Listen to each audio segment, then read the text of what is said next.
This is Pastor French bidding you welcome to another segment of Daily Bread. We appreciate you joining us, and if the program is a blessing to you, why don't you take a moment to hit the subscribe button. When you've done that, hit the bell next to it so that you get the alerts when we have new programs to help build your faith, encourage, and strengthen your walk with Jesus. And now to the subject. The last verse of the 5th chapter of Matthew states something that it seems no one wants to deal with because we do not think it possible. Christianity, secular society, and any other religions you can name don't think it is something that can be attained. Certainly not Christian religions. And yet it is stated by Jesus himself almost in the form of a command. It reads, "You must be perfect, just as your Father in heaven is perfect." This is from the Good News Bible, which is a modern English translation. The question is, why did Jesus say this if he knew it was an impossible task for mankind? The common opinion on this verse is that no one could possibly be like Jehovah. So why did Jesus say it in the first place if he thought it not attainable? The problem comes from a misinterpretation of the word perfect as used here. Bible scholars know this, and yet they will not attempt to explain or teach this concept. They continue with the familiar doctrine that man is depraved, and even if he becomes a believer, he is still just a sinner but saved by grace. He will never rise above a sinful state, even if he becomes a believer. The word translated perfect here is the Greek word teleos, and according to Strong's, it means complete in various applications of labor, growth, mental, and moral character. As a noun, completeness, of full age, man, perfect. It means we need to work at becoming mature and complete in the teachings that Jesus brought during his 3 years of ministry. The problem with us is that we want the Lord to do everything for us, while we accept no responsibility for ourselves. After all, we are just poor sinners. Even secular society has adopted these kinds of attitudes.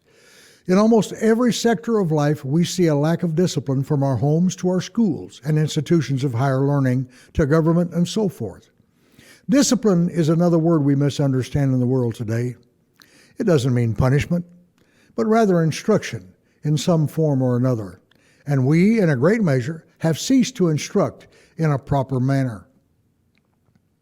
Here's one example that comes to mind.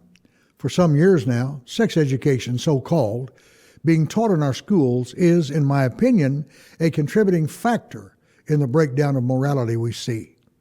The common phrase in the beginning used to justify the curriculum was, "They're going to do it anyway, so let's give them condoms so at best they won't get pregnant or get a disease." God forbid we would actually teach our children to exercise self-control. Since then, we have seen a rise in sexually transmitted disease, teenage pregnancy, abortion, and so forth. The question is, if what they are doing is working, why don't we see different results? We get glimpses of what works occasionally from unexpected sources. I saw a movie based on true events titled Stand By Me, about a school totally without discipline, until a new principal was hired to try to turn it around.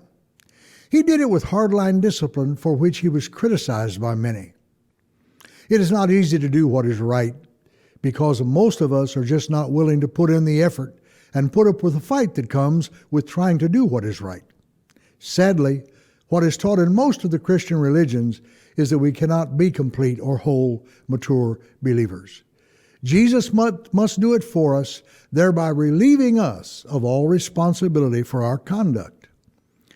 Have you ever thought that one of the most important things that Jesus did was to show us it could be done?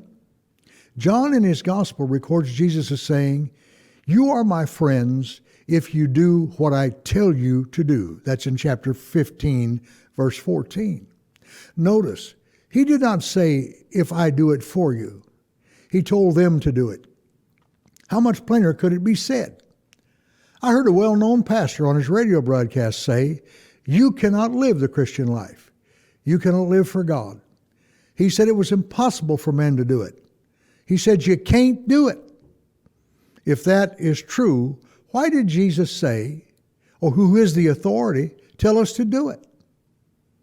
If you are to be my friends, then do what I tell you to do. Would he have commanded them in that manner if he thought they were incapable of obeying? Why didn't he phrase it differently? Such as, don't worry, my friends, I will do everything that is necessary for you because you are not able to do it. Why didn't Jesus ever tell his disciples they were a totally depraved bunch of men? I often wonder what Bible people are reading to come up with some of the so-called doctrines they teach. The question remains, why did he tell us to be complete if he didn't believe we could do it?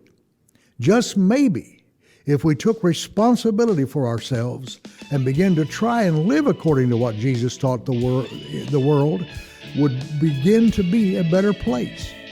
Something to think about. Thanks for watching. And remember, until next time, give love, give life, and give Jesus.